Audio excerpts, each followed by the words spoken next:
नमस्कार दोस्तों। आश्विन पक्ष के नवरात्रि पक्ष की व्रत कथा। एक समय बृहस्पति जी ब्रह्मा जी से बोले, हे ब्राह्मण श्रेष्ठ, चैत्र व आश्विन मास के शुक्ल पक्ष में नवरात्र का व्रत और उत्सव क्यों किया जाता है? इस व्रत का क्या फल है? इसे किस प्रकार करना चाहिए? पहले इस व्रत को किसने किया, सो विस्तार से कहिए। बृहस्पति जी का ऐसा प्रश्न सुन ब्रह्मा जी ने कहा, हे बृहस्पति, प्राणियों के हित की इच्छा से तुमने बहुत अच्छा प्रश्न किया है। जो मनुष्य मनोरथ पूर्ण करने वाली दुर्गा, महादेव, सूर्य और नारायण का ध्यान करते हैं, वे मनुष्य धन्य है। यह नवरात्र व्रत संपूर्ण कामनाओं को पूर्ण करने वाला है। इसके करने से पुत्र की कामना वाले को पुत्र, धन की लालसा वाले को धन, विद्या की चाहने वाले को विद्या और सुख की इच्छा चाहने वाले को सुख मिलता है। इस व्रत को करने से रोगी मनुष्य का रोग दूर हो जाता है। संपूर्ण मनुष्य की संपूर्ण विपत्तियाँ दूर हो जाती हैं और घर में समृद्धि ही वृद्धि होती है। वंधन्य को पुत्र प्राप्त होता है, समस्त पापों से छुटकारा मिल जाता है और मन का मनोरथ सिद्ध हो जाता है। जो मनुष्य इस नवरात्र व्रत को सही नहीं करता, वह अनेक दुखों को भोगता है और काष्ठ व रोग से पीड़ित हो अंगहीनता को प्राप्त होता है। उसके संतान नहीं होती और वह धन धान्य से रहित हो जाता है। भूख और प्यास से व्याकुल घूमता फिरता है तथा संज्ञाहीन ही हो जाता है। जो सधवा स्त्री इस व्रत को नहीं करती, वह पति सुख से वंचित हो नाना दुखों को भोगती है।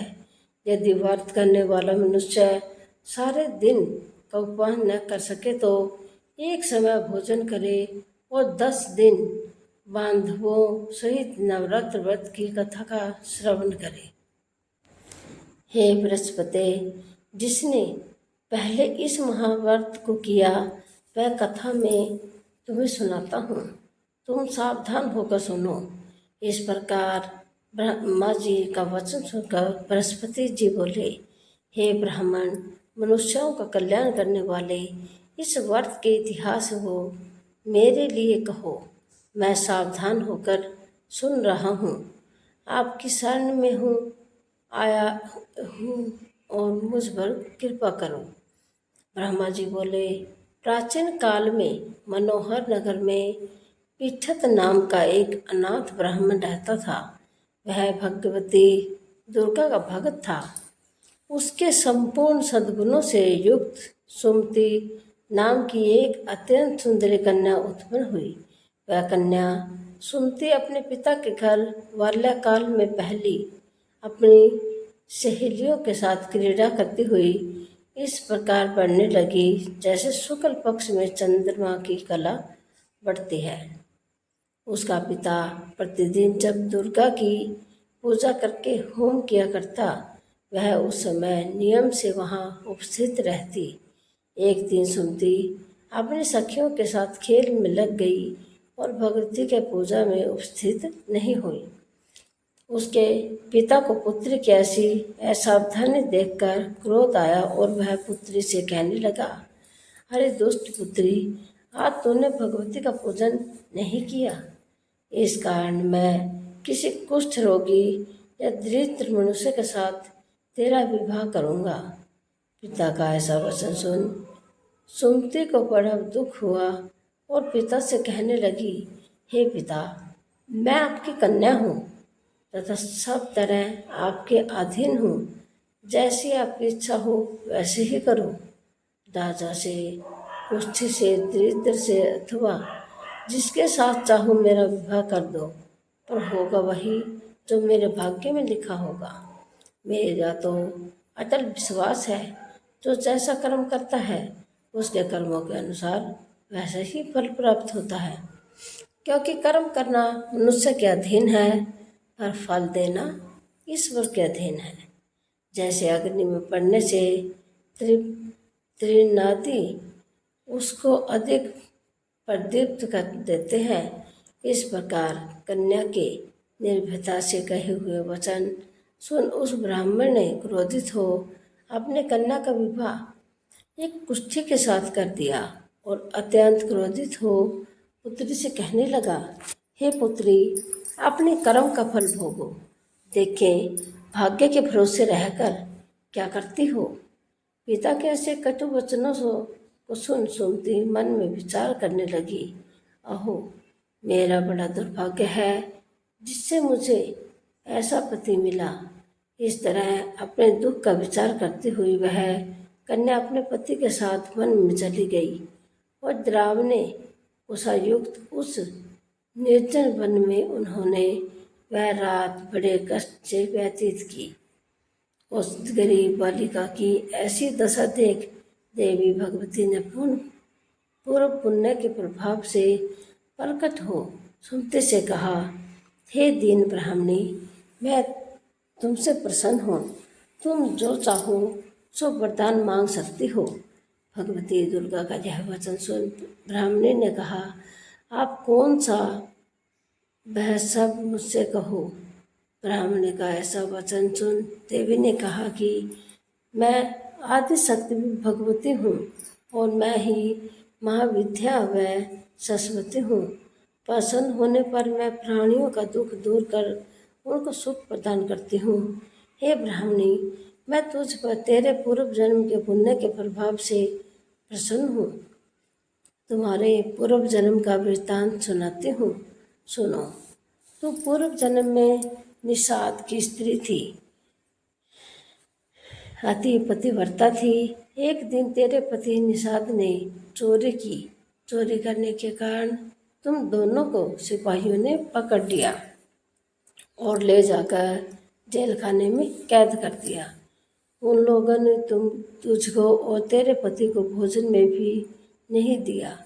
इस प्रकार नवरात्र के दिन में तुमने न तो कुछ खाया और न जल ही पिया। इस प्रकार 9 दिन तक नवरात्र का व्रत हो गया। हे ब्राह्मणी, उन दिनों में जो व्रत हुआ, इस व्रत के प्रभाव से प्रसन्न होकर मैं तुझे मनोवांछित फल वर देती हूँ।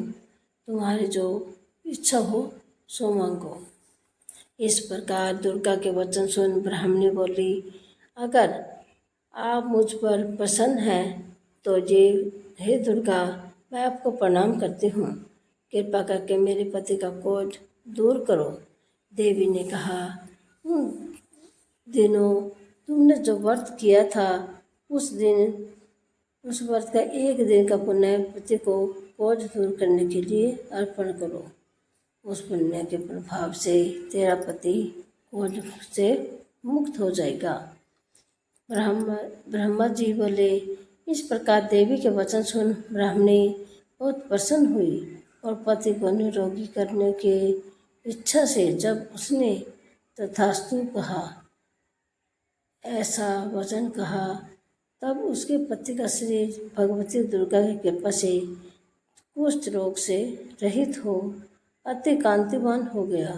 वह ब्राह्मणी पति की मनोहर देह को देख देवी की स्तुति करने लगी।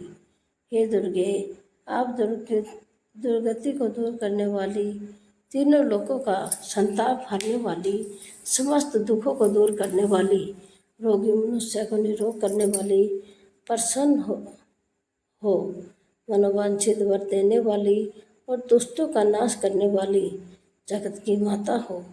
हे अम्बे, मुझ निरपराध अबला को मेरे पिता ने कुष्ठी मनुष्य के साथ विवाह कर घर से निकाल दिया। पिता से तिरस्कृत निर्जन वन में विचर रही हूँ। आपने मेरा इस विपदा से उद्धार किया है। हे देवी, आपको प्रणाम करती हूँ, मेरी रक्षा करो।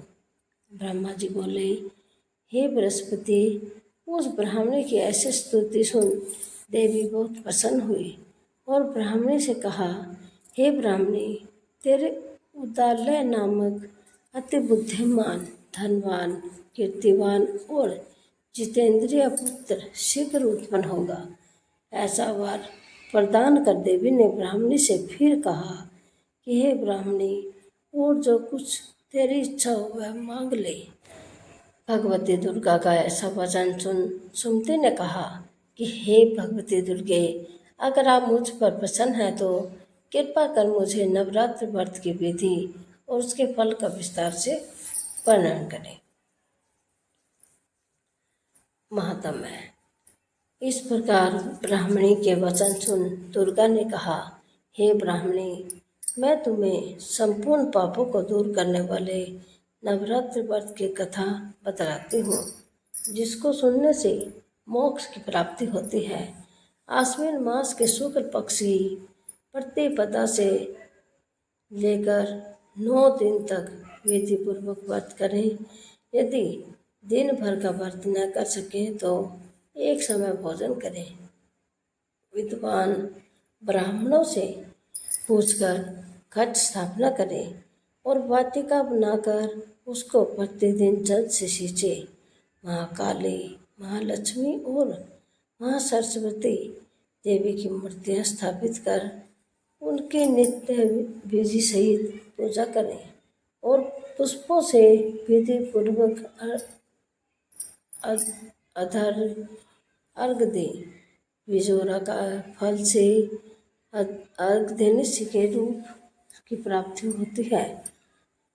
जायफल से अधर्य देने की कीर्ति, दाग से अधर्य देने की से कार्य की सिद्धि होती है। आंवले से अर्घ देने से सुख की प्राप्ति और केले के अर्घ से आभूषणों की प्राप्ति होती है। इस प्रकार पुष्पों व फलों से अर्घ देकर व्रत समाप्त होने पर 9वें दिन तथा यथा विधि पर हवन करें।